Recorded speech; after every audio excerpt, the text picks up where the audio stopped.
And now here is part 2 of the Ron Clements interview.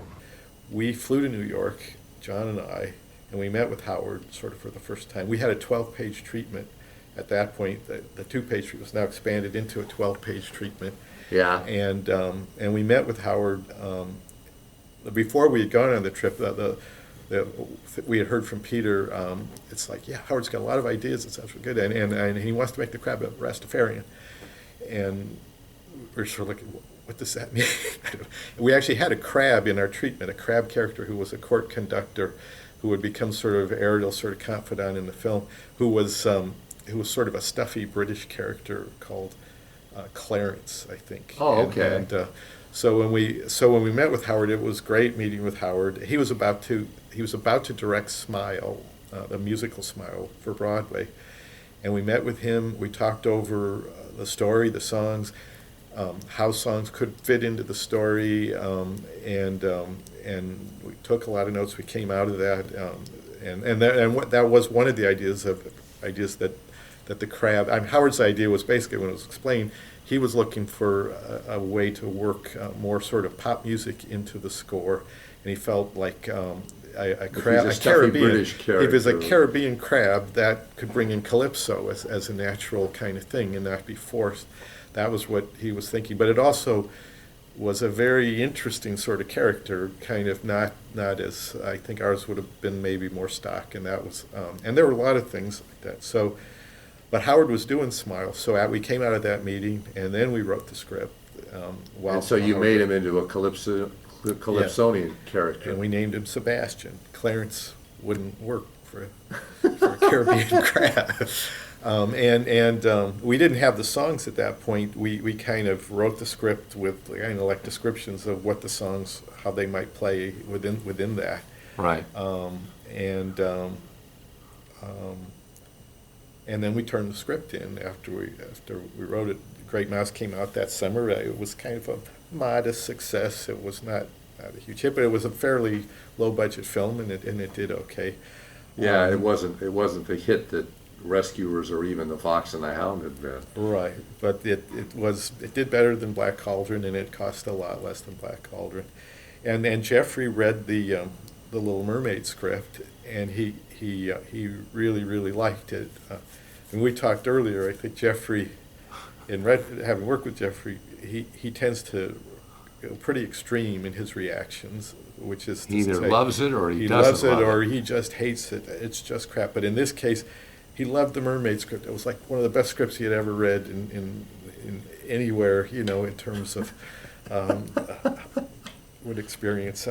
Which we well, that's pleasant. So that was good. That was promising. And since John and I were both, and I mean, Great Mouse Detective, I would say is not really our film quite in the way like, say, Little Mermaid is, because we were directors, but there were 4 directors on the movie, and we were sequence directors. Right. But we had a directing experience. Heavy involvement all the way through. So. And certainly we had directing experience from that. So out of that, they liked the script. We had both directed on Great Mouse Detective, so it made sense that we sort of collaborate and direct The Little Mermaid, and working with Howard, and that was a much better experience than the Black Cauldron. And then the picture comes out and is a hit. That's always a good thing. And that's always a good thing. It's better than the other thing. It previewed really well. It was one of those things. I mean, in retrospect, it was kind of a magical experience all the way around. And say Jeffrey loved the script, and then Howard had been in New York. He and Alan Menken came out to California. They wrote one song. Well, the first time we met with Howard after we'd written the script, we went out again, and Howard and Alan had written Part of Your World, and they played that song for us when we went there. So that was the first song that we heard. But all the other songs in the movie, they flew out to California and wrote those songs right there in the building that we were in. Wow! And so you could hear the songs being written, just right that must have down been the great, hall, which was really, really cool. And then when the songs were written, we brought Jeffrey in, and Howard and Alan performed the songs for him. And he loved the songs. So he loved the script, he loved the songs. we were really on a high. Everything was going well until we put up our first story reel presentation.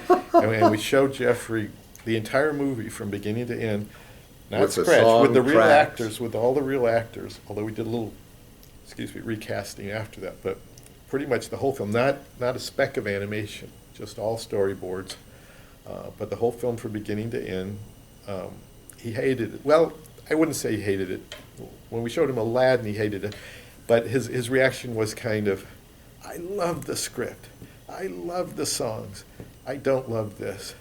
Why don't I love this? That's what he said. And part of it, I mean, it's a story reel. needed ways to go, but part of it was a story reel. And he wasn't used to looking at story reels. I mean, they can give you a sense of what a finished movie might be, but they are in no way the same as looking at an actual movie. You No, have to no. you have to read a lot into it. So do you think it was because he was not acclimatized to story reels? Part of that and part of various things, but it's still, I'd say Mermaid didn't explode like a lot of films have exploded since. Yeah, and when you say explode, you mean in a bad way. I mean, yeah, I don't mean like the hit movie. I mean, in the years that have followed, many animated films have had a point in their making where the decision is made, this story really isn't working, and we've kind of got to start from scratch. And that didn't happen That with didn't Mermaid. happen with Mermaid. It happened to a certain extent with Beauty and the Beast, and it happened with Aladdin. It happened somewhat with Lion King, Pocahontas. I think many Pixar films have gone through that. Mermaid didn't, but it almost did. It could have. That was its most critical period.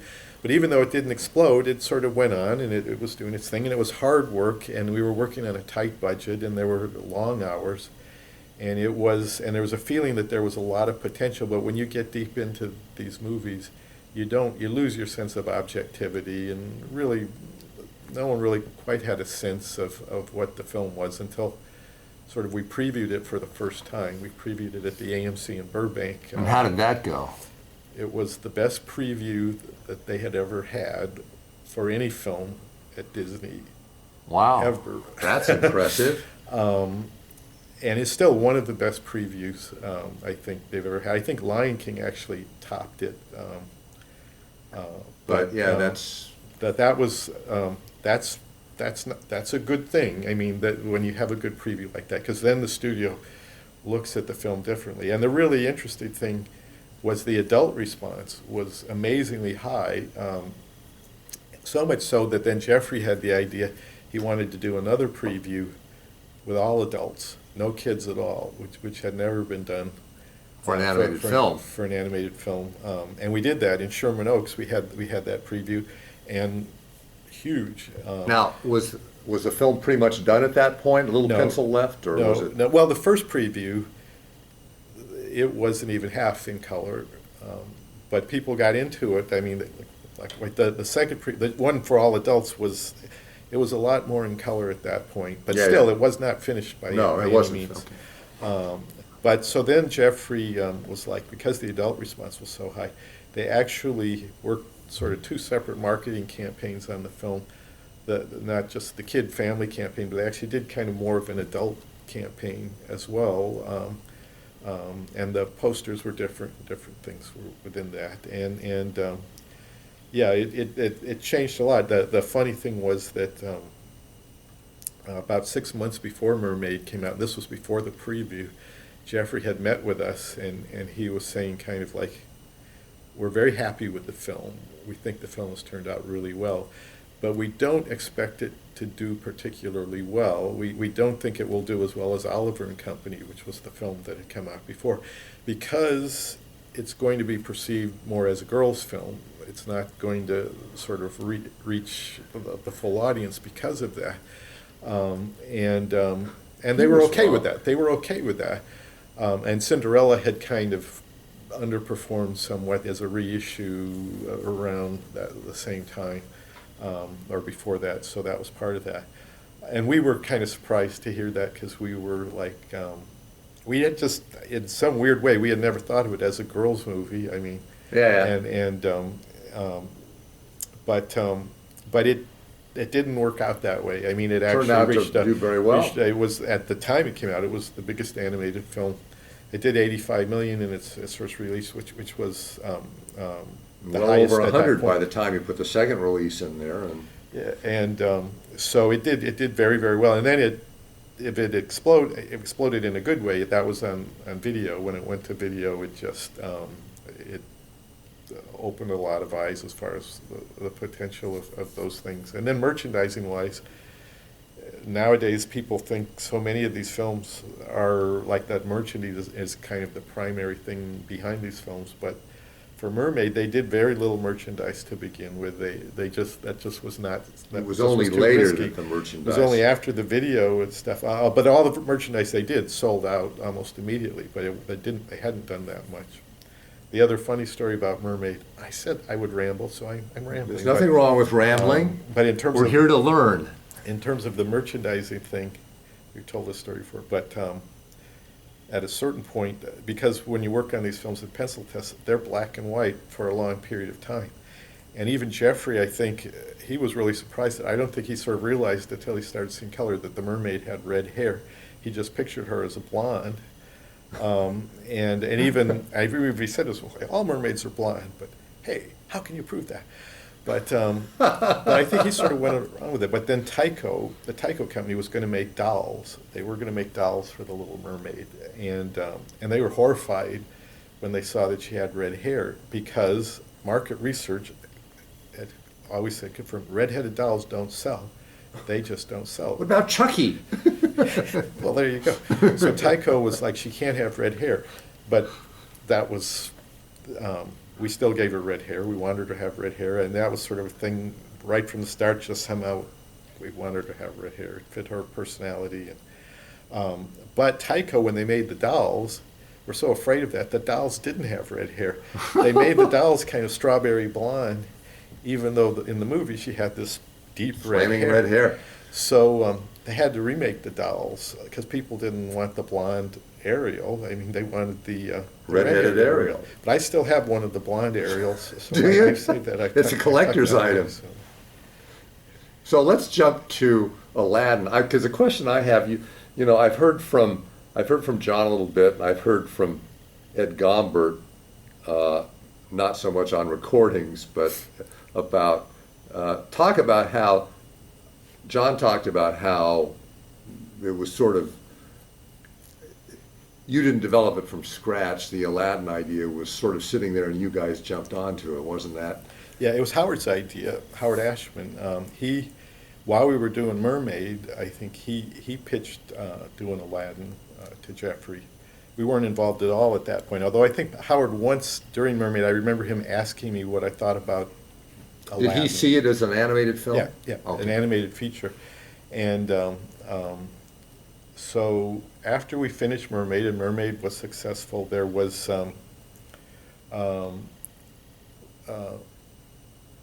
I think, well, we actually had an idea, John and I had an idea. We developed a thing that we were going to sort of pitch. We had liked the book We're Back, which was about sort of dinosaurs in New York City. And it in was present made day. later. It was made by Steven Spielberg, in fact, but not by us.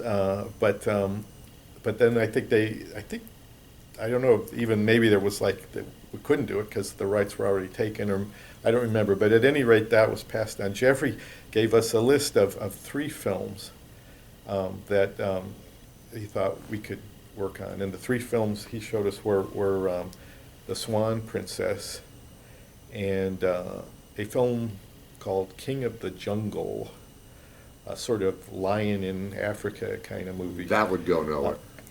And Aladdin, which Howard had sort of developed. Howard had actually developed a pretty long treatment on Aladdin, and had written full score for Aladdin. But somehow, I mean, Howard's version, I think Jeffrey or Michael or whatever, they had sort of, there were aspects of it I think they questioned or whatever. It was a sort of different version of the story in some ways.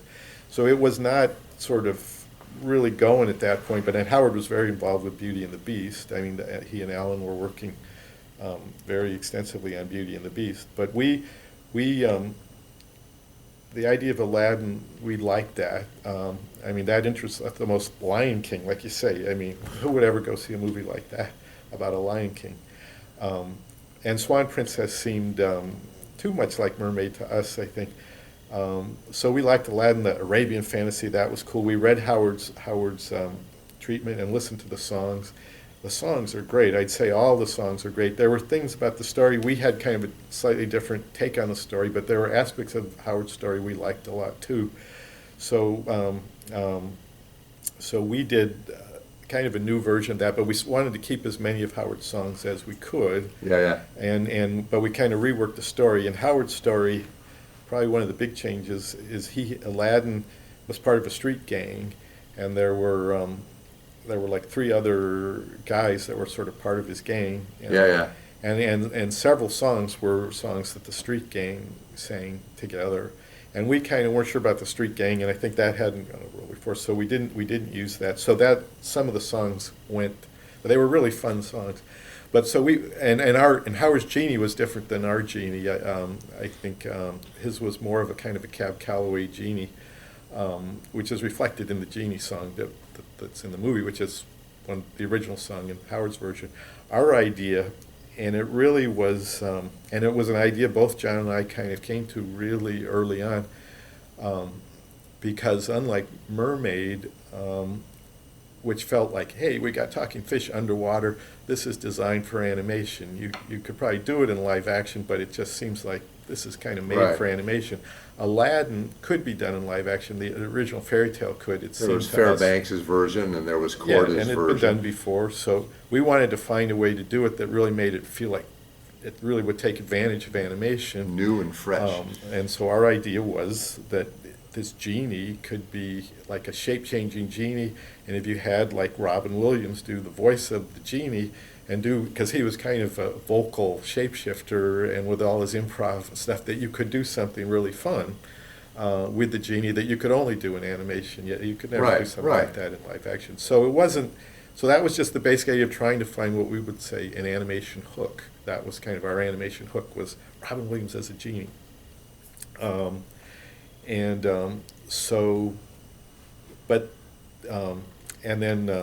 we had we came up with a basic treatment of that, and some story development. I'd say Jeffrey was not as high on our Aladdin version as he was with our Mermaid script.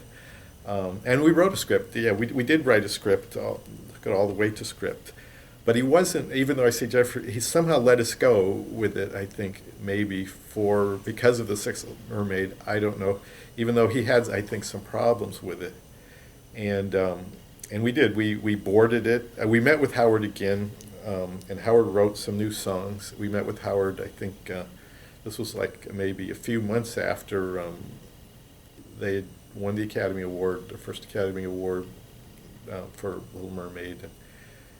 And we were going to meet with Howard. This was somehow in September, and this was when we were told, before we met with Howard, and Howard's assistant actually let us know about this. She invited us to lunch, and there was something really weird. She just said, you need to know before you go to New York that Howard's very sick.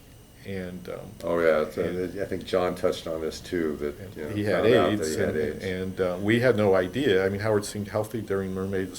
We had no sense of that. But I think Howard had her talk to us because he knew we'd know as soon as we saw him, because he looked a lot different. And New York, he did look. He was gaunt and lost a lot of weight, but in good spirits. And so we met and we talked, about our changes to Aladdin and stuff we liked and whatever. And Howard seemed excited about doing it, and we were going to need songs, and we talked about the new songs and went over that. And it was a nice meeting. We were with our producer Don Ernst, and Don was not told, and we were not supposed to tell Don that Howard was sick. So because of that, it was that was never talked about at all on this whole trip, and I've never really even talked to Don about how he sort of took things, but I think it was sort of obvious that Howard was something was amiss, but it was never talked about during that. And then we boarded the film, and we did casting, and there we had scratch recordings of the songs, and Howard wrote He wrote two new about songs. Did he Two write new about songs. 2/3 of the final songs that are in it, or is there Well, less he than wrote, that? well, he wrote what would be the complete score. We needed, I think, two new songs at that point, which was a song one was the Prince Ali song, which was in the movie. He wrote that during that period. The other was a Jafar Villains song that he wrote, which was probably the darkest song that he ever wrote, because he wrote that when he was very sick. And That didn't make it he- into the movie? Well, at that point, then a little while after he wrote that was, I think, that Jafar Villain song was probably the last song that Howard wrote. I mean, it was really bad that he got just really sick. He lost his voice. He kind of lost his sight. This just deteriorated pretty fast at a certain point, and he died just shortly before we screened the whole film for Jeffrey, and that's what we talked about. That screening for Jeffrey of our version of Aladdin, our first version of Aladdin, That was was the disastrous. that was the explosion. Disastrous. It exploded. Yeah. What did Jeffrey say? He hated it. He just hated it. And Robin Williams was in that, and we recorded Robin Williams, and he was like, "You got to start over. You got to start over. This just isn't working at all." That was a more extreme reaction than we expected. Though I would say honestly, we felt that it had problems. I mean, it wasn't. We didn't go in totally feeling like this is great. This is great. We felt there were problems with it. Some things didn't work. One of the big issues was in that version, as in the original story, Aladdin had a mother. Right. And one of the songs that Howard had written, which was part of his original version that we really liked and we wanted to use, was a song called "Proud of Your Boy," Right. that Aladdin sang to his mother, and beautifully, and it meant a lot to Howard, just in lots of different ways, and that was part of that. But the whole movie, the whole relationship of Aladdin with his mother, that I would say we agreed was not working well in this version of the movie, in our version of the movie. And we had even talked about maybe, hard to do, but we might need John to cut said the that- mother. Yeah, that's sort of, I think John either touched on that Jeffrey said, lose the mother. Yeah, that's what he said. He was more blunt. We were saying, should we have the mother? Jeffrey's reaction was, yeah, the mom's a 0, 86 the mom. Kill your children. Kill your children. And I think we sort of agreed, but we felt then that song, it's like, can you still use that? It just, you couldn't use use the that song. song. And the Jafar song, for other reasons, that went too.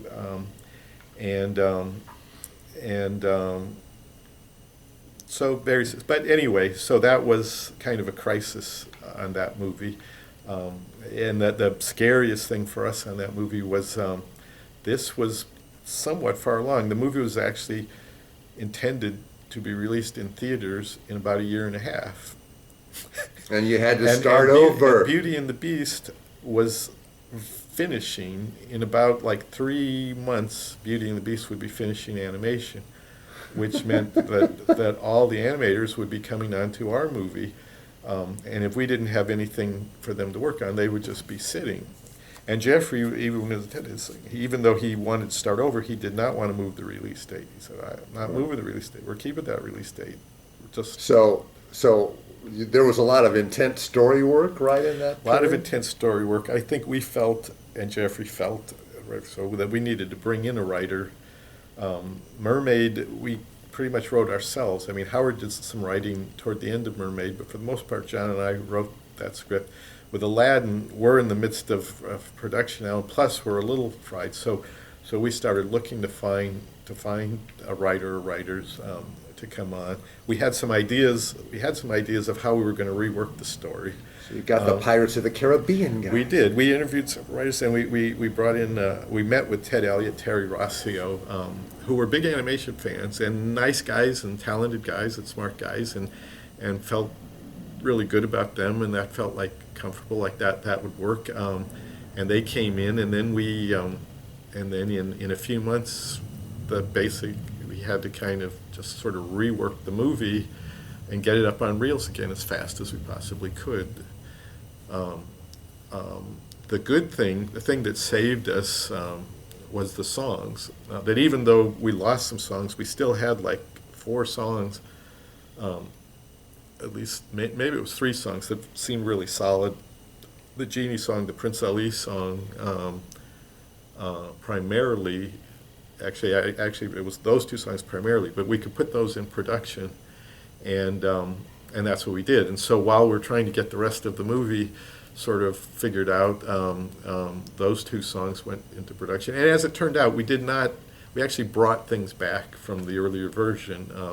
And of course, Robin Williams, he stayed, and we made adjustments. But the intro of the Genie was just sort of tweaked. That's not that different than it was in that original version. And the whole going into the Cave of Wonders, the whole magic carpet, the whole exploding stuff going on, that wasn't that different. So there was a whole section of the movie. The big things that changed, the whole first act was completely reworked. Very different than the way it was in the other version, and Jasmine had a much bigger part. As the mother's role went away, Jasmine's role got bigger, which was good for the movie, I think. And it balanced it. The whole romance really took precedence, whereas a big part of the earlier film was Aladdin's relationship with his mother, and trying to make his mother proud of him, and ultimately how that finally worked out in the story. That was a big part of that earlier story. But anyway, we sort of did get the film back up in a few months later. It was Ed Gombert. He was our head of story, and he did amazing stuff. Kind of pulled that together. Ted and Terry really they sort of did great stuff, and it got back up. Yeah, I think Ed told me that he went home one weekend and figured out, okay, we could cut this, cut that, and he came in with a sort of a new continuity that Jeffrey bought. Yeah, there was stuff there was, and Ed had a thing where, because we had this big action sequence at the beginning of the movie with Aladdin in the marketplace.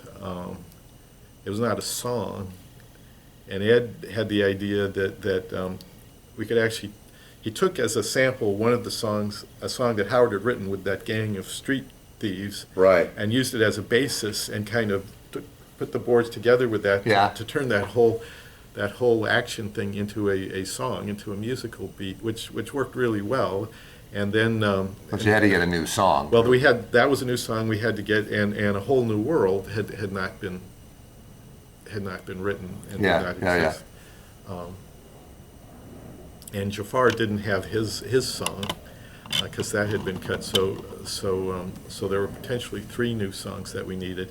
At first, Alan was going to try to do the lyrics himself, I think, because he felt at this point it seemed sort of wrong to bring in new one, but that didn't totally work out. So then Tim Rice came in, right, to take over, and so they wrote this new introduction of Aladdin in a musical way that was the One Jump song. I think that song really works. Oh yeah, it works great, and like I say, and that was Ed's idea. And then they wrote Whole New World, which was the Grammy Award-winning song of the year that year. And so Mr. Rice filled the shoes admirably. And the film came together, but it was still very, very stressful, just because there was so much work to do. Were you like one step ahead of the posse through that entire film? Pretty much. You couldn't really breathe. I think that you felt like, at least to me, and John doesn't remember it as much as I do this way, so maybe things. But for me, it was like, in terms of the amount of work and hours and just stress, where it's just like you're sort of numb, and you're just kind of running from thing to thing, and don't have really even time to sort of process. That was the most like that until finally, that it was at a certain point with these things. There's always like, it's impossible, it can't be done, and then suddenly, okay, it's going to be tough, but yeah, it's going to get done.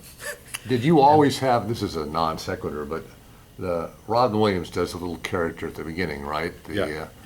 Was it always planned out that he was going to do that little salesman side character at the beginning? It was. I mean, at least that was our idea from the beginning. Even our first script, even in that earlier version, was that there would be this little peddler guy who would sort of introduce the movie. In the early version, he had actually a bigger part. He actually recurred and did little reprises throughout that actually Howard had written in terms of his version. But it was always our idea, yeah, that he was going to turn out to be the genie in the end. Okay. And it was, but I think like Robin is really good at he's not really a singer. I mean, he's not a trained singer, but he's such a great mind that he can, if he sort of imitates a singer, he can sing. Yeah. But I thought he did a fabulous job singing. Oh, this he stuff. did great. But that song, the song that the peddler sings, or the narrator, was just a little. That was, I think, out of his range a little bit. So we had to find someone to actually sing that song. But the guy that we got, and now I can't think of his name. I mean, it really works. It somehow, when it goes from that song into Robin's narration, it feels like the same guy. But somehow, I think when you're hearing the song, you don't think of that being Robin. Right. So it kind of It works plays a little because you trick. don't realize until later. And then that picture came out and did real well. And I remember seeing Robin Williams get ticked on the Tonight Show because he was there plugging toys, and all Carson wanted to talk about was Yeah, Aladdin. Well, I mean, that was a very tricky thing because the deal with Robin was he didn't get paid a lot of money to do Aladdin. And in those days, and that was just how animation was. Right. And we pitched the story to Robin early on, and he got it right away. Eric Goldberg had done some test animation, we took a little comedy routine from one of his albums, and Eric Goldberg, who was supervised the whole genie through the thing, did a test which really kind of showed how it was going to work in the movie, and Robin saw that, and he really liked it. But at that time, Robin was huge in terms of his movie star. The live action He had done stuff. Good Morning Vietnam and Dead Poets Society and various things. But Robin would do some films like where he would like he was in Baron Munchausen and isn't even credited in that movie, but he has kind of a little. So it was kind of He's worked in out that Hamlet. way. He's got a little part in Hamlet. So this was kind of like that, I think, a little bit, that Robin didn't get paid a lot, but he, and there was even a question, it was part of the contract with Robin, that he wouldn't necessarily get screen credit if he decided he didn't want to have screen credit. That would be, he'd see the movie when it was close to being finished, and then he'd decide. Because, like I say, he'd done movies where he did sort of extra things that didn't take a screen credit. Because, and also, you don't, part of when you hire a movie star like that is not only you pay them a lot of money, and not only are they in their movie, but they're going to go out and do a lot of publicity to promote your movie. Sure, absolutely. But this wasn't a deal like that. Robin wasn't going to do any publicity or any promotion, but he would be in the movie. There was even a book that was made, written about the making of the movie, and at the time the book went to publishing, Robin hadn't seen the movie yet, so it. He's not in the book? Well, he's talked about it in the book a lot, but they say we can't actually name the actor, so we'll just call him Shakespeare. The famous Shakespearean actor. So anyway, because of all that, I think there was some sensitivity on the part of Robin when the movie became pretty huge, and kind of clearly he's kind of the star of that movie. Yeah. It's not like a little cameo. I mean, that's his movie, but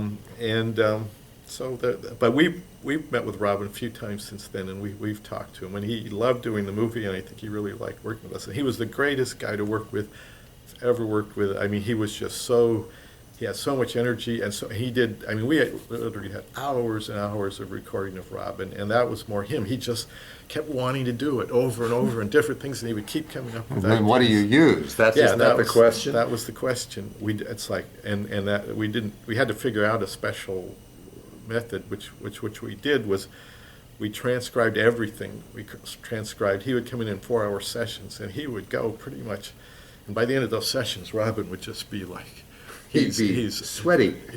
He's used, I mean, just this huge, but we would transcribe everything, and then John and I and Eric Goldberg would just listen to the whole thing all over again and just mark on the transcription everything that just seemed funny because I mean there's so many different things and Yeah, choices. yeah. Then the editor would he would edit the scene like 10 times longer than the scene could actually be, and put all the stuff we picked kind of into it, and then we just sort of keep You'd live with it and whittle it down. whittle it down until it came to the right length. So hopefully, presumably, the best stuff would be the stuff that remained. But I always how like that that. was done.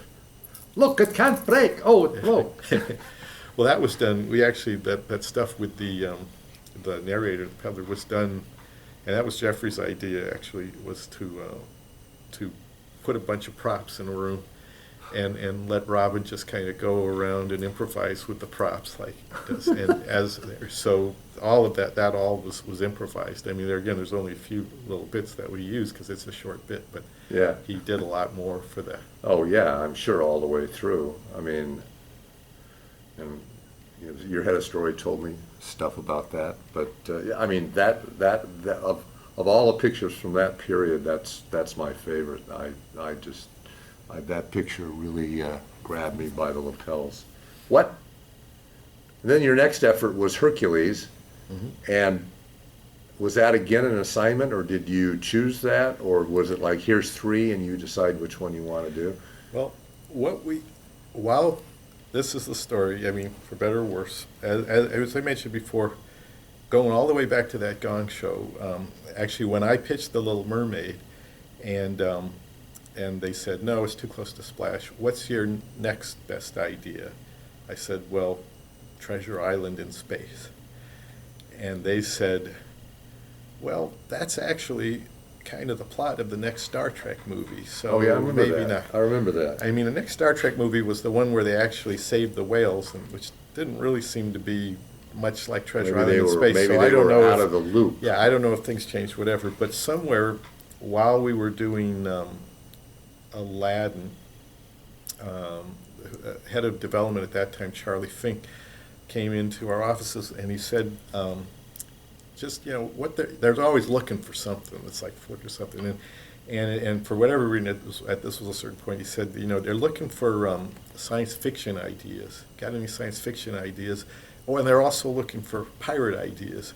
Do you have any pirate ideas? And you went, I know. I said, well, it just so happens, way back, I had pitched this idea, Treasure Island in space. He said, oh, that's great, that fits that, let me see that. So I had the 2-page treatment that I had written for that. I still had that somewhere, so I dug it up, I sent it to Charlie Fink, and he said, great, this is exactly what we're looking for. So while we were doing Aladdin, just sort of on the back burner, we were actually doing some development on what became Treasure Planet. And it was the idea, always during Aladdin, particularly when Ted and Terry came on, because as Pirates of the Caribbean proved later, Ted and Terry were huge pirate fans, as were us. So they wanted to write Treasure Planet, and that was the plan. It was sort of like we were going to do that after Aladdin. And Jeffrey, it seemed to us, he had said like, yeah, that was the plan. At least in our minds, that's what we thought. Yeah. And then after Aladdin came out, and it was very successful, that was really cool, we started to work on Treasure Planet, and then Jeffrey said no. I mean, he'd sort of, I don't know if he changed his mind or whatever, but he was more down on that, and wanted us to do something else. And we tried to sell him the idea, because we had put a fair amount of work into it at that point, and then we at a certain point, I think Jeffrey said, well, he kind of was more open to it, but not as our next film.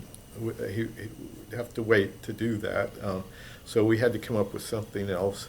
So then we just started looking for ideas again. I mean, So you came up with Hercules. well, no, actually,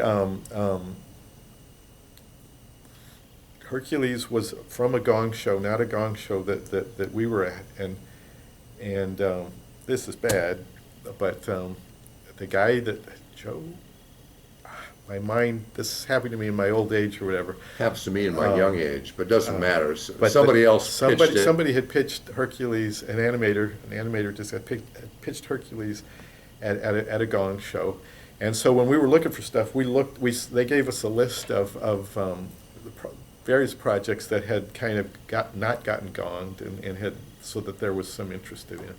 And so we saw Hercules on that, and we liked the idea of that for several reasons, I think. Greek mythology, that seemed fun and interesting, and it didn't seem like there'd really been an animated film that kind of dealt with Greek mythology. Also, to us, it always seemed like it was kind of a comic book movie. It was a superhero movie. Yeah. And we were big comic book fans, and Hercules was kind of a superhero for his time. He was kind of Superman in the Greek Yeah, age. yeah. But we had this idea of kind of doing kind of an irreverent sort of take on it, not a sandals kind of Ben-Hur sort of thing, but have more fun and do it as a comedy. We always And the called design's it a lot an different. epic comedy. Yeah, and the design, that was John's idea to. He was a really big fan of Gerald Scarfe, and who's the British cartoonist, caricaturist, illustrator, and thought that he would be good to do that. And we met with Gerald, and he kind of was kind of the production designer on the movie, and it was really fun working. Now, did he stay on it through the whole thing, or did he just come in Not through the from whole beginning? thing. He came out a few times. He mostly lived in London, and would just send us stuff. He covered the whole movie, but I mean, there was still, when he finished his part, there was quite a bit still to do. But in he was terms of out here for animating what, it. 6 months, 8 months? I can't remember exactly What a how period much of he was time. out here, but he came. But it seems to be most of the actual artwork he did in London and mailed it, and Oh, okay. and we discussed things from that. But he was out at some points. John might remember more than me, Yeah, I think we touched on it with John, and, but he was great. but was there any explosions on that picture? By then, of course, Jeffrey's no longer, I mean, Jeffrey was there for the beginning of Hercules, and he was there from the point that we wrote the script. Once again, we wrote the first draft of the script on that, and Jeffrey liked that script, and then he left. That was shortly after Lion King came out that he left. Yeah. And then everything changed again. really? How did it change? And I'm going to, just keep going. Yeah, I'll I'm keep going. to, Well, it can't changed. talk now, I'm tied up with something. It changed in a couple ways.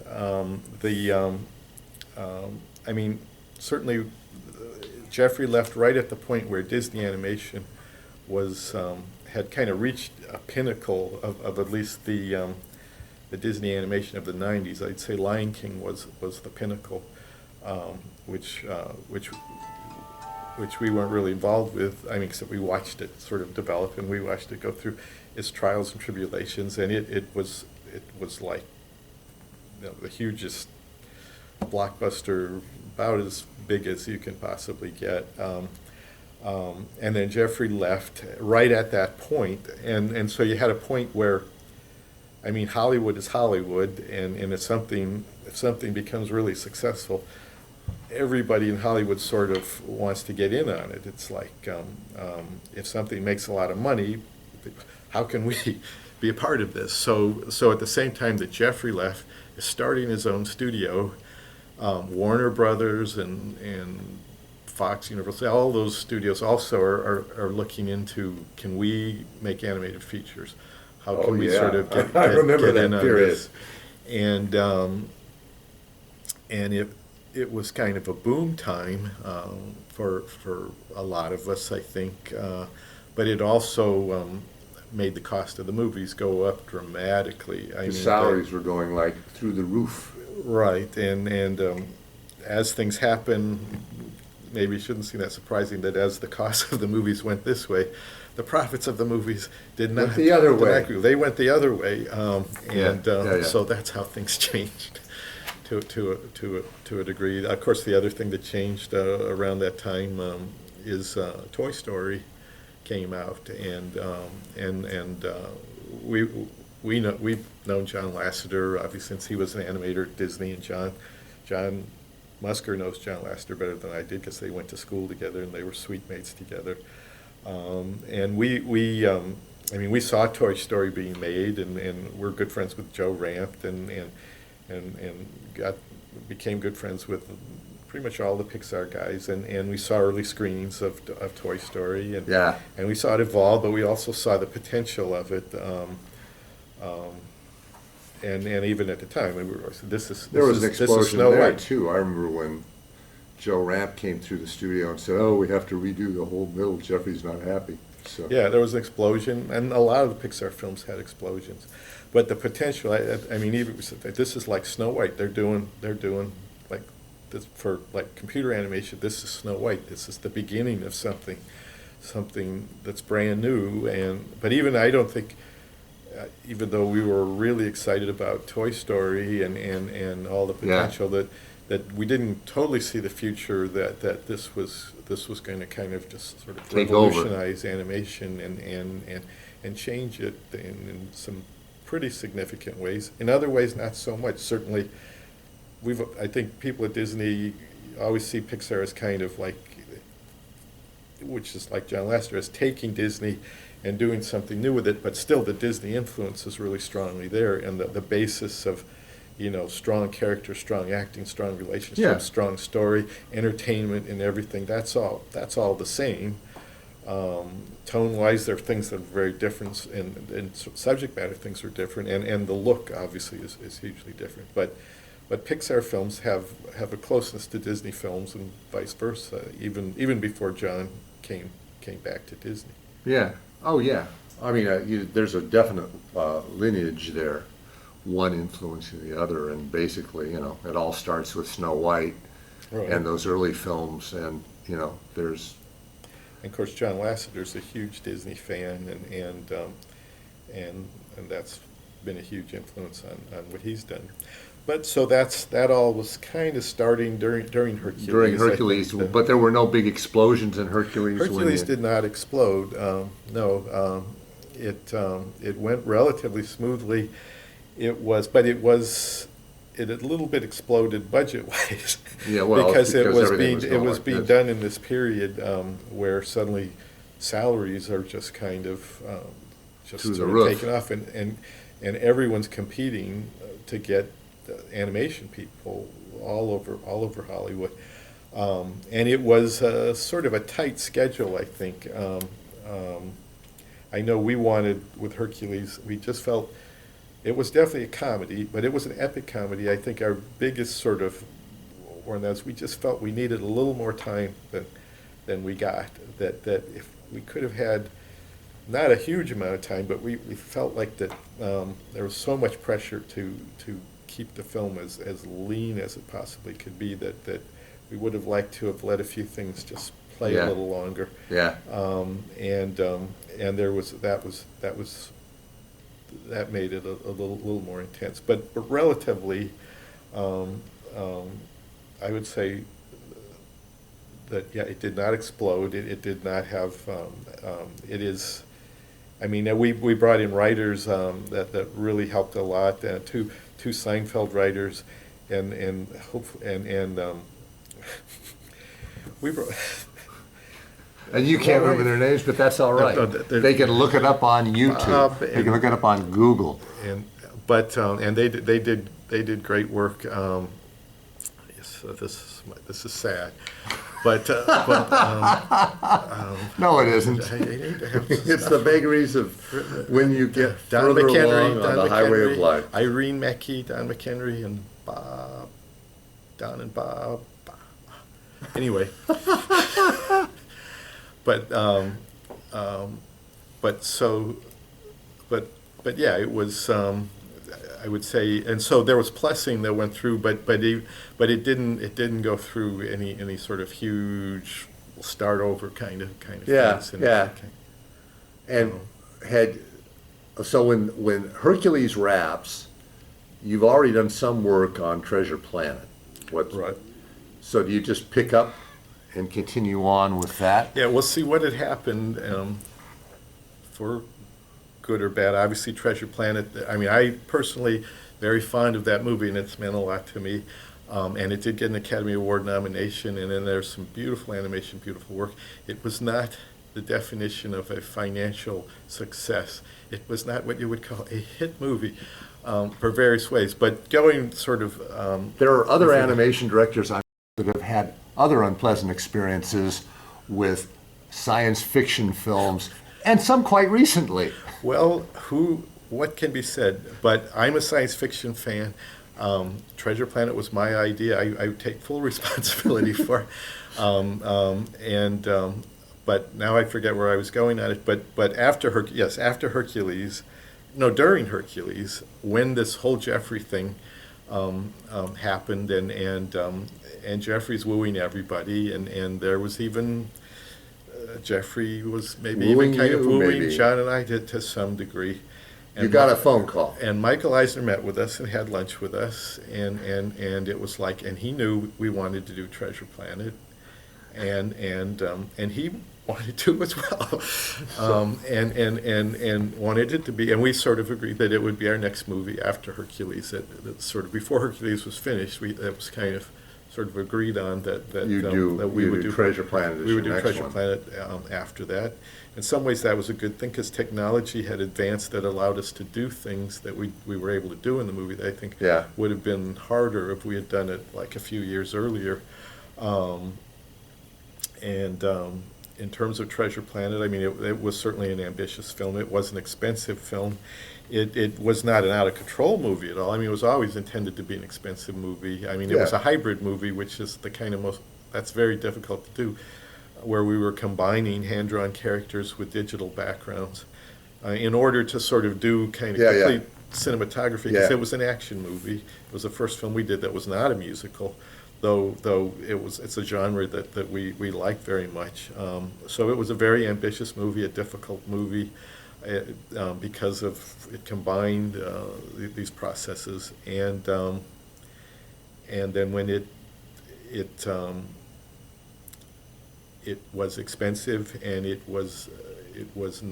did not do well at the box office. It sort of did significantly less than we hoped, and it was disappointing. I think it was disappointing kind of for everybody that was involved with the movie. Yeah. That's Oh, just yeah. how things work. And it was a long movie. It was a longer process on that movie, I think, than some.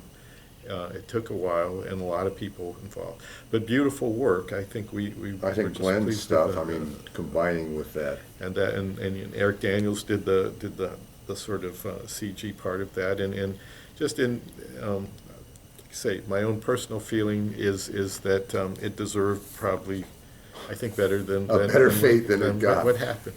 But you don't have control over that, That's right. obviously, Well, and you Like never Sam do. Goldwyn says, sometimes they don't work, and don't work with the audience. Yeah, it's how it works out. It was definitely not a film that people were real interested in seeing, and it was.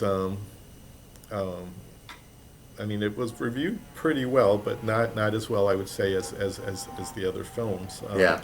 But and we were happy with the Academy Award nomination and felt some thing with that. But yeah, for us it was tough, and it was kind of a blow, and I think for hand-drawn animation it probably hurt that some. It was not. The only thing I would say slightly in our defense was, as not really defense, but it wasn't exactly like that turned things, and that things were turning quite a bit before the film even came out. No. I mean, there was I don't- decisions that were made before that it was clear that because of the simple fact that the animation had become so expensive and Right. was not doing well, and because CG animation encountered that was not as expensive at that point. It was not as expensive and was doing much better. That Yeah. I think things were Well, looking toward some significant you know, changes in the industry. I think, looking back on it, I think the arc was already there. I think CG animation was already ascendant, and hand-drawn animation was, I think it was just the whole hand-drawn genre was falling out of favor with general I audiences. think it was. I mean, we were a November release. That summer, Lilo and Stitch had come out, and it had done very well. I mean, at least relative. It was, I think, considered a strong success. Well, it's a great movie, but it didn't It didn't set didn't the- change. I mean, that sort of, the movement that was going on was already going on before Lilo and Stitch came out. I mean, it did far less than the pictures of the early '90s. Well, there was, I mean, that's the good and bad thing about success. It's like there's the seeds of failure, obviously, in all success, and then that there could be the seeds of success sometimes in failure. But the films, the sort of unprecedented success that was achieved, ultimately made it become an unprofitable. Yeah. Oh, yeah. Well, it was a whole confluence of things. Now, you left the studio for a time after After Treasure Planet. We left for about 6 months as it ended up. We stayed at the studio, and I'm bad with dates. I think John's better, but we were in development. We were involved with Rapunzel a little bit, working with Glenn for a little bit at the time, and then we were involved with a project, a sort of Hitchcockian sort of mystery that for a bit, and then when that project kind of didn't happen. There's good and bad ways to put it, but I'd say our contracts were not extended. I would say it was not our choice to leave Disney for that period. David Staten said sayonara, and shortly thereafter, David Staten said sayonara to Disney.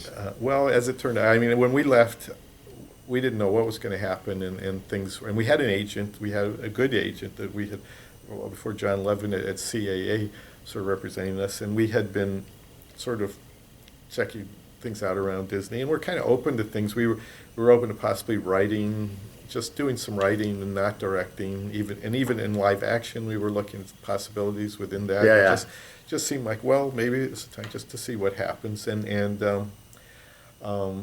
We did not honestly think we would be going back to Disney, not because we wouldn't have wanted to go back to Disney, but Disney felt at that point like it was changing very dramatically into something that was very different from the company that Well, kind of you were made it. about to sign with another company, and then you got a were phone about call. to, right, we were about to, well, we were about to sign to do an animated film that was presumably greenlit and ready to go, and we would just direct it, that ultimately didn't get made. But we were about to sign, and then John Musker kind of felt, because we were close with John Lasseter, and we knew everybody up at Pixar, and we had talked to people up there, and thought about things. And John thought, before we do this, just before we sign this, maybe we should just let John Lasseter know that we're about to do this. Yeah. So John's good friends with John Lasseter, so he called him and just told him, and John Lasseter was like kind of not saying much, to say, I can't really say much, but I really think you shouldn't sign that deal, and it would be my recommendation not to do that, and I can't really say anything Beyond more than that, but that would be the Hint, advice hint, I would nudge, give. nudge. And we didn't sign the deal, and we didn't really, not knowing, I mean, it's a little scary, but if John said that, we'll kind of go by what he said, and we didn't, and then a few weeks after that, then once again everything changed. Everything changed. We had that. I mean, we knew. I think we were pretty sure after Michael Eisner left Disney that things they would would be work things out changing. with Pixar, because Pixar and Disney just made sense, and the whole thing just didn't seem like, it seemed like that Michael and Steve Jobs, there was something like between them, and there was something that Michael was resentful about with Pixar, but that just felt like Pixar should stay at Disney, and we felt, and as soon as Michael left, so what we expected would probably happen when it turned out that Michael was leaving Disney, is that they would work things out with Pixar, and they would continue to make movies with Pixar. Right. What we didn't see coming Is them buying is that they would Pixar. actually buy Pixar, and we certainly didn't see coming that they would put John Lasseter and Ed Catmull in charge of Disney Animation. But Yeah. that is what happened. Yeah. And that led to us going back to Disney, which we were glad to do. So, Princess and the Frog was in your next project, and were there any explosions on that one, or was that fairly smooth, or was it the same you're sort of in the same cycle and mode where, you know, you're working through the problems and, Yeah, I think it was generally it was a positive picture all the way around, and a fun picture to do, and it was great working with John Lasseter, and he's just you know, anybody we've worked with, this is first time you work with somebody who, I mean, he is a director, he's a great story guy, you kind of feel like you speak the same language, and certainly he has no problem watching story reels and getting them and seeing them, and so that was great. And Princess and the Frog wasn't our idea exactly. It was actually a project that had been explored at Disney for a while, as based on a book called The Frog Princess, which Disney owned the Right. rights to. The weird thing was that Pixar had explored doing a version of The Frog Prince. Oh, And okay. they had for a few years back had kind of explored that, and sort of at this time their version was kind of dormant, and Disney's version was kind of dormant. But John liked the idea of the property. Also, John's favorite city in the world is New Orleans. Right. This was just shortly after Katrina when we came back to Disney, and it was John who, the basic way it works with John, and pretty much I think at Pixar and Disney is the same thing. I mean, John is likes to empower directors. That's kind of his sort of method, and sort of wants the directors to kind of develop their own projects and pitch their own projects. And the basic idea is he wants to hear 3 pitches of ideas, and then he likes to have 3 choices, and then out of those he chooses the one that just sort of appeals to him, and very very much is not capricious about that. Once you pick something, I mean, a lot of the things that John sort of proves something, most of the stuff actually gets made. It's not. Oh, yeah. It's not like, well, let's try Fits this with or it. try this or try this or try this. Yeah. So we pitched several ideas, but John had mentioned that the idea of doing something with the Frog Prince, and so then we kind of took and sort of developed stuff, and it was our idea to sort of do it as a musical with Randy Newman doing the music, and then setting it in New Orleans and giving it kind of this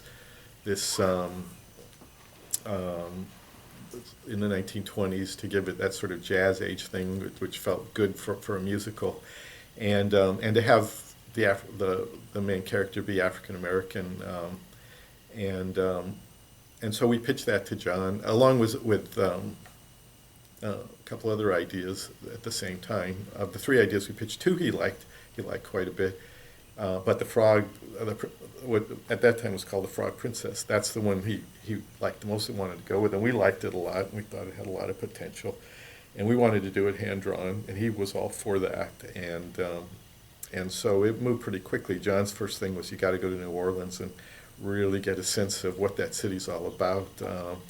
And John, in all projects, John's really big on research, and that's kind of always. So we pretty quickly then, before we wrote a script or anything, we went to New Orleans for almost a week, I think, and just soaked everything up between the Garden District and Voodoo and the French Quarter, and we went And to it the all Jazz found its Fest, way and into the a movie. lot of the stuff from our trip found its way into the movie, just very, very much, and fun city. I mean, it was recovering when we went that first time. It was still very much just beginning the recovery, so we saw a lot of the, we were in the Yeah. Ninth Ward, and we saw some fairly devastating, unbelievable stuff. I mean, but some of the city, like the French Quarter, that was still pretty much intact because it was on much higher ground, but Yeah, so yeah. we saw everything. And then we met with Randy Newman shortly after that, and he was really, and he spent a lot of his childhood in New Orleans, so it worked in. But so it moved pretty quickly then, into, we wrote a script that summer, and then in visual development. A went much on. tighter budget than in some of the earlier stuff from the 90s. A fairly tight budget, but some of that was just the result of everything that had happened in the industry, that is a little bit of a reversal from the earlier thing. Yeah, oh yeah. So now, ironically, you could do a hand-drawn film somewhat cheaper than a digital film, Right. which was totally the opposite. And then And there again, for better or worse, the intent on Frog, and John wanted this, and we wanted it too, was not to do sort of a reinvention of 2D animation, but to try to sort of recapture the past a little bit in a way that Get the sort of flavor from recapture those earlier films. which I think was I think you did. was the right thing to do, because hand-drawn animation was gone at Disney at that point. I mean, which I don't realize that all of that had left. There were no desks, there were no pencils or paper. Right, and, right, right. and everyone had moved into that. So we had to kind of rebuild a little bit from scratch there, and so but the great thing was that there was a great spirit to that movie, and people cared so much about it, and from everything from cleanup to background to layout, it meant a lot, I think, for all of us, and that's very much reflected in the movie. Yeah. And the picture did pretty well. It did well, and it did particularly well in merchandising and video, and internationally. I read things everywhere, like that the film was a great success, the film was a flop. The truth is, I would say it was a modest success. It was not a huge success, but from everything I've heard, I think the studio was very happy with the movie and what it did and what it did for them, and it was the biggest challenge for us on the movie, I would say, was dealing with the very important sort of aspect of, in ways probably in some ways most as the first African American princess. There's a lot attached to that, more than we realized going into it. We were a little bit naive going into it. From our own point, we thought that was kind of a cool thing, of a cool aspect of the movie, was that this would be the first African American princess. We didn't know how important that was to African American people to a certain degree. Just we're not aware of that. Once again, we part of the whole experience of the movie was really. I mean, obviously, we're not John and I are not African American. What? The writer that we worked with, a really good writer who we worked with on Treasure Planet, Rob Edwards, was African American. But we definitely wanted to be as sensitive as possible in terms of sort of what we were dealing with in the movie. So we wanted to sort of just have the movie reflect that, and I'd say, and I think just we were very happy. One of the best things about the movie to me was that it was very, very well received in the African American community, and from the screenings we were at, everything that we were at, and even at our previews of the movie, that movie previewed extremely high too. When we previewed the movie for the first time, and it was quite a bit unfinished, maybe less than 50% in color again. We previewed it in Culver City with an audience that was about half and half, I would say. Half African American, half white. And huge response, really strong. What we were told at the time was that and I think it was the highest preview since The Lion King from either Disney or Pixar. Great. And it was really, really fun to see with the audience. I mean, because it was a very responsive audience. But the great thing about it was that the scores were almost identical between the African American audience and the white audience. Great. Which was exactly kind of what we would hope for. So that's. And it's something we really wanted to get right in that sense. And I know there was some controversy certainly before the movie came out, questions about that. And you can't please everybody, but I did feel, that we made a strong effort. I felt like that. I thought the that picture pretty came well. off. I thought the picture came off very well. We'll wrap this up. But a couple of things I wanted to ask. I have two questions, and that is, question number one is, where do you think hand-drawn animation is going to go from here? Because I figure they're going to do another Simpsons movie that'll be hand-drawn, but that's sort of a niche genre. But in terms of the mainstream Disney-style hand-drawn animated features, do you think we'll ever see that look again, or do you think? I hope so. I mean, I love hand-drawn animation. I always have. I love CG animation. It was always my hope that there could be room for kind of both kinds of animation, just like there's puppet animation. The future's a little hard to predict. At Disney, hand-drawn is not gone. It's something we're still looking at very strongly. My sense is that, as I say, on Princess and the Frog, we were trying to recapture something. I think right now at Disney, we're looking at possibly trying to sort of reinvent it in some way, to bring something new to it that you haven't seen before, and feel like that's sort of maybe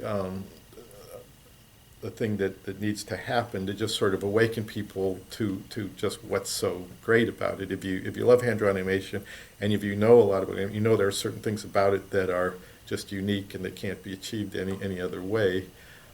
And so I'd say I think there is a place at Disney for hand-drawn animation in the future, and that will continue in some way, and we're still looking at what that may be. But there is excitement about that, and there are tests even being done right now that are pretty exciting. But I also wouldn't be surprised somewhere along the line if someone somewhere does something that's just sort of stunning that nobody expects and nobody's looking at, that just sort of kind of wakes everybody up. It's happened before. It's happened with different things. Things go through cycles and they go through phases.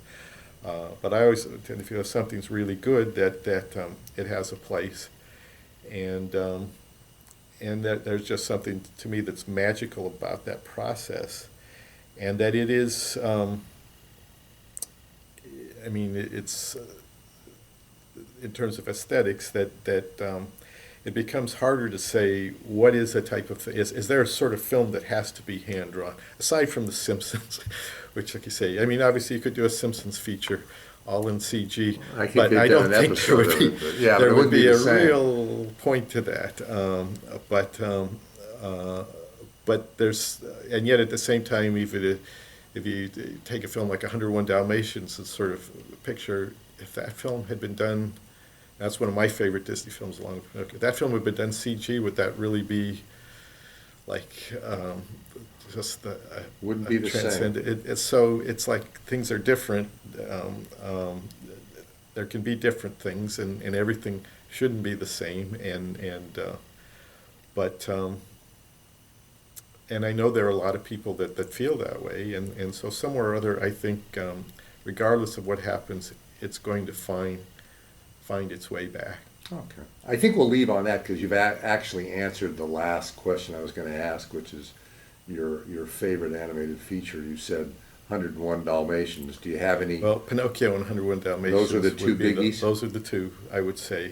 And they're very different. Obviously, I'd say I saw Pinocchio when I was 9. I was sort of blown away. 101 Dalmatians is totally different, but I think that's one of my favorite stories. And Bill Peet was so involved with that, but there's just something that just really kind of captured my imagination. And out of your own catalog of films, do you have a favorite, or would you rather not choose one of your children? Well, I'd rather not choose because it is like your kids. I mean, I would just say Little Mermaid is special to me for a lot of reasons, and a lot of it had to do with just everything coming together at that point, and working with Howard and that sort of whole atmosphere that sort of has a special place to me. But all the films that John and I have worked on together, I mean, for better or worse, I really like all the films that we've worked on. I mean, there aren't any films that I feel like, well, you know, I sort of wish we hadn't done that, or that would, or they're all. I mean, with these films, they take so long to do. They're big parts of your life, and when you actually see the movie, sometimes you actually, I don't see them that often, but that you kind of remember that whole part of your life that happened during that. So they all. I feel like with every one of them that they're pretty much they're the films we wanted to make. They're what we wanted to do, and that and there's some compromises, but we pretty much pretty happy with all the films that we've worked on. Well, and I think that will do it. Thank you, Mr. Clement. Thank you, Mr. Hugh.